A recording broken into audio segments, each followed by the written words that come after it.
యేసు ప్రభు ఎక్కడ ఎక్కొచ్చాడు?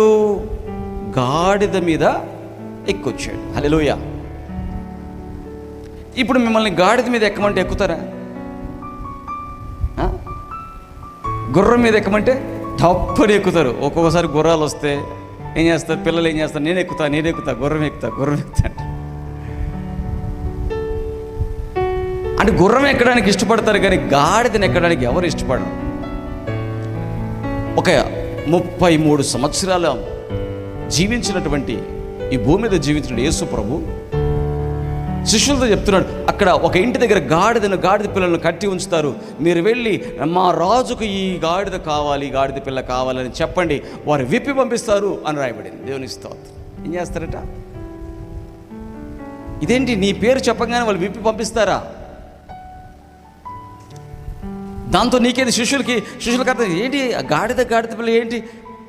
భారావాహకమైన ఏ వాహకం అది? అంటే బరువులు మోసే గాడిదనెక్కి. గుర్రం అనేది దేనికి సూచన అంటే గర్వానికి సూచన. గుర్రం దేనికి? గర్వం. గాడిద దేనికి? తగ్గింపు. రెండింటికి చాలా తేడా ఉంది. ఈరోజు నువ్వు యేసుప్రభు నమ్ముకున్నావు, కానీ గుర్రం ఎక్కొస్తున్నావు. ఏంటి గర్వం? యేసుప్రభు గాడిద మీద వస్తే ఆయన్ని రాజుగా కలిగిన నీవు ఏమనుకుంటున్నావు?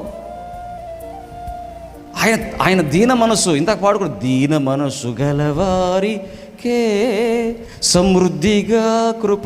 ప్రభు ఏంది పాస్టర్ గారు నా జీవితంలో ఏ కార్యం జరగలేదు? ఎవరిని అడుగుతారు? నన్ను. దేవుని వాక్యం ఏం చెప్తుంది?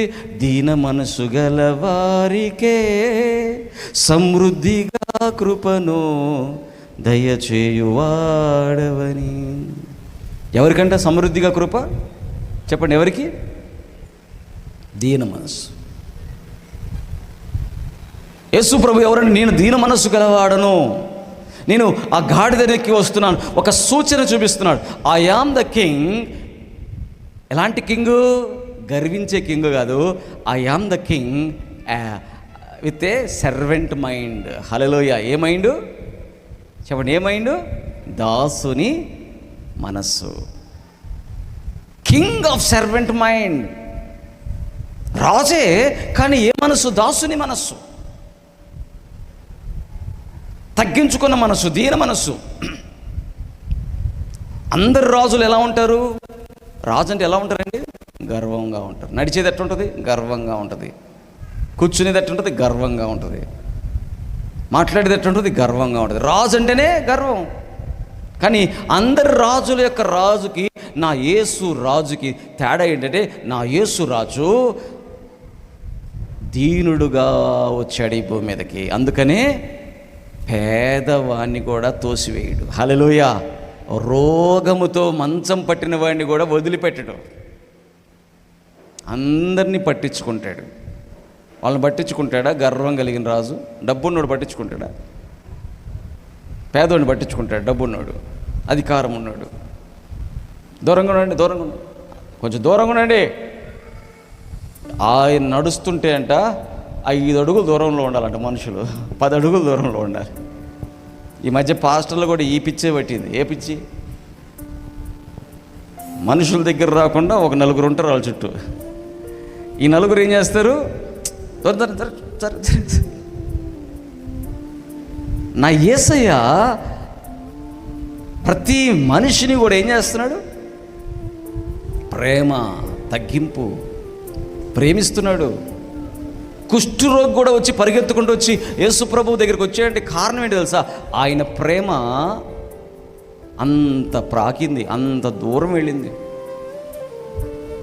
నువ్వు ముట్టుకోవా మనిషిని? కొంచెం వాళ్ళ దగ్గర ఏదన్నా వాసన వస్తుంటే చిచి ఓ దూరం అంటావా? కొంచెం వాళ్ళ బట్టలు మంచిగా లేకపోతే, నీకు మంచి బట్టలు ఇచ్చాడు కదా దేవుడు, మంచి బట్టలు లేని వాళ్ళని తోసేస్తావా? చదువు లేని వాళ్ళని తోసేస్తావా? సంఘంలో ఉంటారు, కానీ సంఘంలో కూడా ఏం చేస్తున్నారు? భేదాలు. నేను పెద్ద, నేను గొప్ప. మాకు 4 రూపాయలు ఎక్కువ వస్తే ఎక్కువ తిను. 100 రూపాయలు వచ్చిన వాళ్ళు తిన్నట్టు తింటావేంది? 1000 రూపాయలు వచ్చిన 10 సార్లు తిను. ఎన్నిసార్లు తినాలి చెప్పండి? ఎన్నిసార్లు తిను? తినలేవు. నీకుంది కదా, నువ్వు తినచ్చు కదా, తినలేవు. తినకపోగా ఎవరి మీద పడతావు? లేనోడి దగ్గర మీద పడతావు. ఏంటి ఇదేంటిది? ఈ గర్వం. గుర్రమెక్కి రాలా నా యేసయ్య. నా యేసయ్య భూ సంబంధమైన రాజు కాదు. నా యేసయ్య భూ సంబంధమైన రాజ్యం చేయడానికి రాలా. నా యేసయ్య దీనుడిగా ఎందుకు వచ్చాడంటే, ఏ పరిస్థితుల్లో ఉన్న బిడ్డలనైనా కూడా ఓదార్చడానికి వచ్చాడు. నేనున్న బిడ్డ, తల్లిలాగా నిన్ను ఆదరిస్తాను. అటువంటి రాజును కలిగినటువంటి మనం ఇంకెంతగా ఆలోచించాలి? హల్లెలూయా! ఇంకెంత చెప్పండి దేవుని బిడ్డలు, ఎంత ఆలోచించాలి?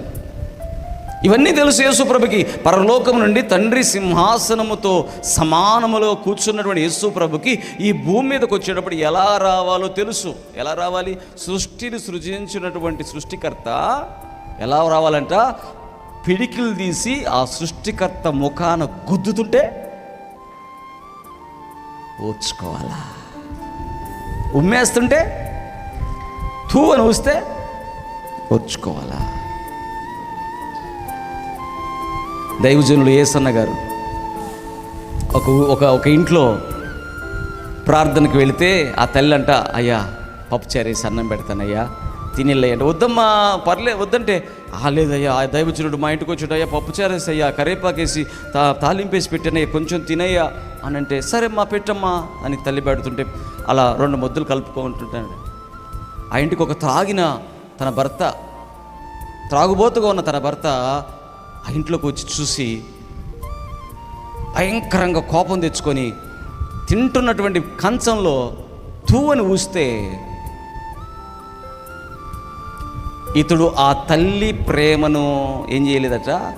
ఆ తల్లి నాకు అన్నం పెట్టింది కదా, ఆ ప్రేమను బట్టి ఆ ఊసిన ఉమ్మిని కూడా సైతం లెక్క చేయకుండా కలుపుకొని కడుపు నిండా తిని, అమ్మా వందనాలమ్మా. మరి అలాంటి దైవజనుణ్ణి దేవుడు హెచ్చించలేదా? ఈరోజు 14 లక్షలు 20 లక్షల మంది జనాలు వస్తున్నారంటే ఆ దైవజనుడి యొక్క సమర్పణ, త్యాగం. దేవుడు హెచ్చించలేదా? ఆ దైవజనుడిని హెచ్చించాడు. అంటే నిన్ను తప్పకుండా తృప్తిపరుస్తాడు కదా. నువ్వు దేవుడి కోసం ఓర్చుకోలేకపోతే నీకెందుకు కార్యాలు జరుగుతాయి? దేవుడి కోసం నువ్వేం చేయాలి? యేసుప్రభు ఈ భూమి మీదకి సృష్టికర్త అయి ఉండి తగ్గించుకొని వచ్చాడు. తూ అని ఊస్తే ఆయన అన్నీ తెలుసు, నేను భరించడానికి వచ్చాను. ఈరోజు ప్రవచనం నెరవేర్పు. ఈరోజు యేసుప్రభు నమ్ముకున్నటువంటి వారు ఎవరయ్యా అంటే, చెదిరిపోయేవాళ్ళ, శ్రమ వస్తే నిలబడేవాళ్ళ, తగ్గించుకునేవాళ్ళ. ఇదిగో ప్రవచనాల నెరవేర్పుగా యేసుప్రభు వచ్చి దీనుడుగా తగ్గించుకోవడానికి వచ్చాడు. దేవునికి స్తోత్రం కలుగును. గర్వం కాదు, గుర్రం ఎక్కలా. ఏమికి వచ్చాడు? గాడిద పిల్ల, గాడిద. ఈరోజు మాకు హక్కులు కావాలి, మాకు పోరాటాలు చేయాలి, మేము ఆ యుద్ధాలు చేస్తాం, మేము నిలదీస్తాం అధికారుల్ని. నీకు ఎందుకు? భూలోక రాజ్యాలకి నువ్వేమి రాజువు కావడానికి కాదు. యేసుప్రభు నమ్ముకున్నావు, శాశ్వతకాలం జీవించబోతున్నావు.